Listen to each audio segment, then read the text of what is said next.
Hi ಮುದ್ದು ಮಕ್ಕಳೇ, ಕಲಿನಲ್ಲಿ ಚಾನಲ್ಗೆ ಸ್ವಾಗತ. ಇವತ್ತು ನಾವು ಪ್ರಾಣಿಗಳ ಪ್ರಾಮಾಣಿಕತೆ ಎಂಬ ಕಥೆಯನ್ನು ನೋಡೋಣ ಬನ್ನಿ.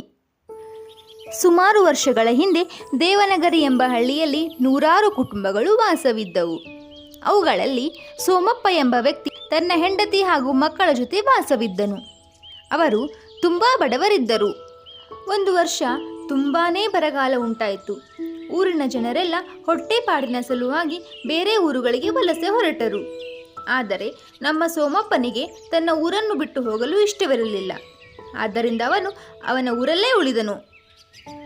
ಹೇಗೋ ಸ್ವಲ್ಪ ದಿನಗಳು ಕಳೆದವು.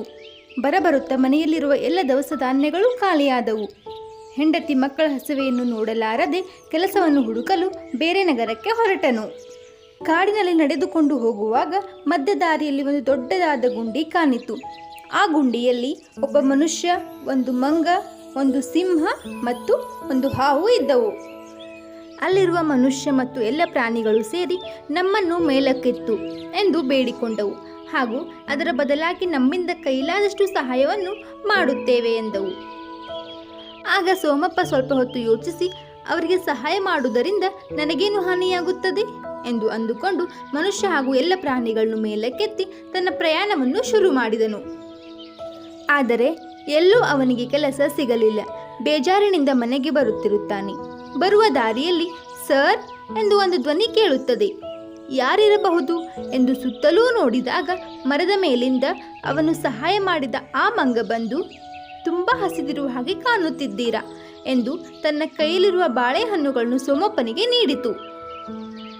ಆಗ ಸೋಮಪ್ಪ ಖುಷಿಯಿಂದ ಆ ಹಣ್ಣುಗಳನ್ನು ತೆಗೆದುಕೊಂಡು ಹೊಟ್ಟೆ ತುಂಬ ತಿಂದು ಆ ಮಂಗಕ್ಕೆ ಧನ್ಯವಾದ ತಿಳಿಸಿ ಅಲ್ಲಿಂದ ಹೊರಟನು. ಸ್ವಲ್ಪ ಹೊತ್ತು ಕಳೆದ ಬಳಿಕ ಸೋಮಪ್ಪ ಕಾಡಿನ ಮಧ್ಯೆ ಪ್ರವೇಶಿಸಿದನು. ಅಲ್ಲೇ ಪಕ್ಕದಲ್ಲಿದ್ದ ಗುಹೆಯಲ್ಲಿ ಸಿಂಹ ವಾಸಿಸುತ್ತಿತ್ತು. ಇವನು ಬರುವುದನ್ನು ಕಂಡು, ಬನ್ನಿ ಪ್ರಭುಗಳೇ, ನಮಗೆ ಬೆಳಗ್ಗೆ ನೀವು ಸಹಾಯ ಮಾಡಿದ್ದಕ್ಕೆ ತುಂಬಾ ಧನ್ಯವಾದಗಳು. ನಿಮ್ಮ ಮನೆಯ ಪರಿಸ್ಥಿತಿ ಹಾಗೂ ಬಡತನದ ಬಗ್ಗೆ ನನಗೆ ತುಂಬಾ ಚೆನ್ನಾಗಿ ಗೊತ್ತು. ಆದ್ದರಿಂದ ನನ್ನ ಹತ್ತಿರ ತುಂಬಾ ಬೆಲೆ ಬಾಳುವ ಚಿನ್ನ ಹಾಗೂ ವಜ್ರ ಇದೆ. ನಿಮಗೆ ಅವಶ್ಯಕತೆ ಇದ್ದಷ್ಟು ದಯವಿಟ್ಟು ತೆಗೆದುಕೊಂಡು ಹೋಗಿ ಎಂದಿತು. ಸಿಂಹದ ಮಾತನ್ನು ಕೇಳಿ ತನಗೆ ಬೇಕಾದಷ್ಟು ಬಂಗಾರವನ್ನು ತೆಗೆದುಕೊಂಡು ಧನ್ಯವಾದವನ್ನು ತಿಳಿಸಿ ಅಲ್ಲಿಂದ ಹೊರಟನು. ಹೋಗುವಾಗ ಈ ಬಂಗಾರವನ್ನೆಲ್ಲ ಯಾರಿಗೆ ಮಾರಿ ಹಣವನ್ನು ಪಡೆಯಲಿ ಎಂದು ಯೋಚಿಸುತ್ತಿರುವಾಗ ತಕ್ಷಣವೇ ಅವನಿಗೆ ಬೆಳಗ್ಗೆ ಸಹಾಯ ಮಾಡಿದ ಆ ವ್ಯಕ್ತಿಯ ಜ್ಞಾಪಕವಾಗುತ್ತದೆ. ಅವನ ಹತ್ತಿರ ಹೋಗಿ ನಡೆದ ಘಟನೆಗಳನ್ನೆಲ್ಲ ವಿವರಿಸುತ್ತಾನೆ. ಆ ವ್ಯಕ್ತಿ ಒಬ್ಬ ಬಂಗಾರದ ವ್ಯಾಪಾರಿ, ಅಂದರೆ ಸೇಟು ಇರುತ್ತಾನೆ. ಈ ಬಂಗಾರವನ್ನು ನೋಡಿದ ಮೇಲೆ ಅವನಿಗನ್ಸುತ್ತೆ, ಇದು ರಾಜ ಕುಟುಂಬದ ಬಂಗಾರವಿರಬೇಕೆಂದು. ಈ ಬಂಗಾರವನ್ನೆಲ್ಲ ನಾನು ಮಹಾರಾಜರಿಗೆ ತೋರಿಸಿದರೆ ನನಗೆ ಒಳ್ಳೆಯ ಹೆಸರು ಬರುತ್ತದೆ ಹಾಗೂ ಬಹುಮಾನವನ್ನೂ ಕೂಡ ನೀಡಬಹುದು ಎಂದು ಯೋಚಿಸಿ, ಒಂದು ನಿಮಿಷ ಇರಿ, ಬರುತ್ತೇನೆಂದು ಹೇಳಿ ಮಹಾರಾಜರ ಹತ್ತಿರ ಹೋಗಿ, ಪ್ರಭುಗಳೇ, ಅರಮನೆಯ ಬಂಗಾರವನ್ನು ಸೋಮಪ್ಪ ಎಂಬ ವ್ಯಕ್ತಿ ಕಳ್ಳತನ ಮಾಡಿದ್ದಾನೆ. ಹೋಗುವಾಗ ನನ್ನ ಕೈ ಸಿಕ್ಕಿ ಬಿದ್ದಿದ್ದಾನೆ ಎಂದು ಸುಳ್ಳು ಹೇಳಿದನು. ಆಗ ಮಹಾರಾಜರು ಅವನನ್ನು ಸೆರೆಮನೆಯಲ್ಲಿ ಬಂಧಿಸಿ ಎಂದು ಆಜ್ಞೆ ಮಾಡಿದರು. ತಾನು ಮಾಡದ ತಪ್ಪಿಗೆ ಸೋಮಪ್ಪ ಜೈಲಿನಲ್ಲಿ ಬಂದಿಯಾದ. ಎಂತಹ ಕೆಟ್ಟ ಮನುಷ್ಯ ಇವನು!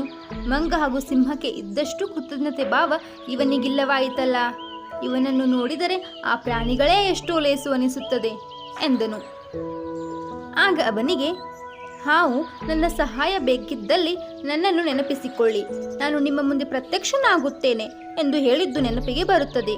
ತಕ್ಷಣವೇ ಹಾವನ್ನು ಮನಸ್ಪೂರ್ವಕವಾಗಿ ಪ್ರಾರ್ಥಿಸುತ್ತಾನೆ. ಹಾವು ಪ್ರತ್ಯಕ್ಷವಾಗಿ, ನನ್ನಿಂದ ನಿಮಗೆ ಏನು ಸಹಾಯವಾಗಬೇಕು ಹೇಳಿ ಎಂದಿತು. ಆಗ ಸೋಮಪ್ಪನು ನಡೆದ ಘಟನೆಯನ್ನೆಲ್ಲ ತಿಳಿಸಿದನು. ಅದಕ್ಕೆ ಹಾವು, ಚಿಂತಿಸಬೇಡಿ, ನನ್ನ ಹತ್ತಿರ ಒಂದು ಉಪಾಯವಿದೆ.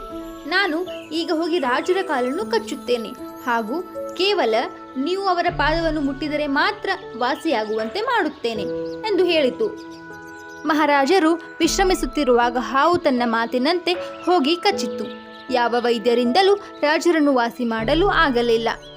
ಆಗ ಸೆರೆಮನೆಯಲ್ಲಿದ್ದ ಸೋಮಪ್ಪ, ನಾನು ಮಹಾರಾಜರನ್ನು ವಾಸಿ ಮಾಡಬಲ್ಲೆ ಎಂದು ಹೇಳಿದ. ಇದನ್ನು ಕೇಳಿದ ಸೇವಕರು ತಕ್ಷಣವೇ ಅವನನ್ನು ರಾಜನ ಹತ್ತಿರ ಕರೆದುಕೊಂಡು ಬಂದರು. ಸೋಮಪ್ಪ ತನ್ನ ಮನಸ್ಸಿನಲ್ಲಿ ಹಾವನ್ನು ನೆನೆಸಿಕೊಂಡು ರಾಜರ ಪಾದವನ್ನು ಮುಟ್ಟಿದ ತಕ್ಷಣವೇ ಅವರು ಹುಷಾರಾದರು. ಸಭೆಯಲ್ಲಿರುವ ಎಲ್ಲರೂ ಖುಷಿಗೊಂಡರು. ಇದನ್ನೆಲ್ಲ ಗಮನಿಸಿದ ಮಹಾರಾಜರು, ಈ ಮುಗ್ಧ ಮನಸ್ಸಿನ ಸೋಮಪ್ಪ ಕಳ್ಳತನ ಮಾಡಲು ಹೇಗೆ ಸಾಧ್ಯ ಎಂದು ಯೋಚಿಸಿ ಆ ಸೇಟುವಿನನ್ನು ಕರೆಸಿದರು. ಅವನು ನಿಜ ಘಟನೆಯನ್ನು ಒಪ್ಪಿಕೊಂಡ. ಆಗ ಸೋಮಪ್ಪ ನಿರಪರಾಧಿಯಾದ ಹಾಗೂ ಸೇಟು ಸೆರೆಮನೆ ಬಂದಿಯಾದ. ಕೊನೆಗೆ ಮಹಾರಾಜರು ಸೋಮಪ್ಪನಿಗೆ ಅವನ ಬಂಗಾರವನ್ನು ಮರಳಿಸಿದರು.